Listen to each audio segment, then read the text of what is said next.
Coucou, je m'appelle Naëlie et j'ai 11 ans.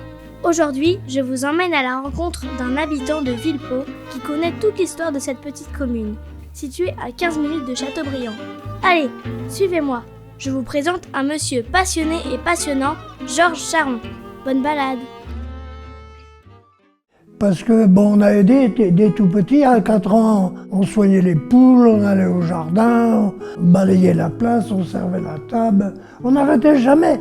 C'était comme ça, les enfants dans le temps dans les fermes. Les leçons, ça passait après, alors. Mais j'étais premier ou deuxième tout le temps. L'école qui existe toujours sur la route de chez toi, là, l'école, là, c'est nous qu'on l'a inaugurée. Avec mademoiselle Madeleine, là, elle était, aujourd'hui comme tout, belle, gentille. C'est ma première maîtresse. Dans la classe à Sœur Saint-Pierre. C'était la première fois qu'il y avait l'école ici, en 40. Et les images de mon copain, un réfugié pendant la guerre, Conignon, là.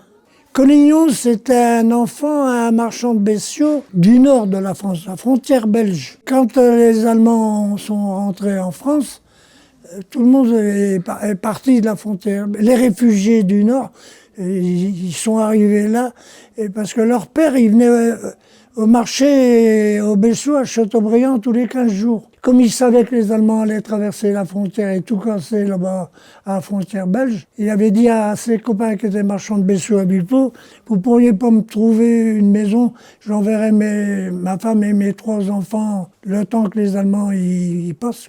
Et c'est comme ça qu'ils se sont trouvés à Villepot. Ils ont été 3 ans là.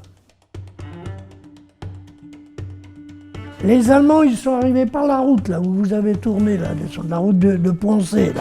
Parce qu'ils venaient de l'Est, quoi. Mais ils sont venus à pied de l'Est, mais sans tirer un coup de fusil, hein. Ils sont arrivés, je ne sais plus qui c'est qui l'a dit, on a été haut de la route, voir les Allemands passer. Alors, ça défilait. Et beaucoup d'Allemands, ils roulaient en sidecar à 2, comme ça. D'abord, il fallait corriger quelque chose, parce que pour nous, c'était des bandits, c'était des envahisseurs. Enfin, il avait tué papa, et puis bizarrement, au haut de la route, là, il y avait un cheval, il traînait une grosse marmite fumante, et il mangeait des haricots. Et les haricots, ça sent bon, les haricots, quand ça cuit, les haricots secs, comme ça, quand ça cuit. Moi, je me rappelle, je reviens à la maison, je dis, les Allemands, ils sont pas méchants. Ils mangent des pois, parce qu'on appelait ça des pois. Et pour moi, tout le temps, les Allemands, c'est des gens qui mangeaient des pois. Mais après, j'ai changé d'avis. Mais non, oui, c'était des gens, oui, comme tout le monde.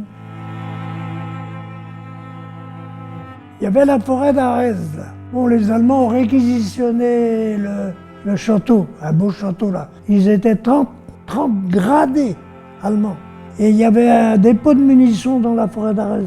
Ça avait été calculé avant. Elle avait été choisie parce que la nuit, la forêt d'Arez, parce que la nuit, ils pouvaient amener des trains, les décharger, les amener dans les trous là, que les fermiers allaient creuser. Ils réquisitionnaient les fermiers. Là.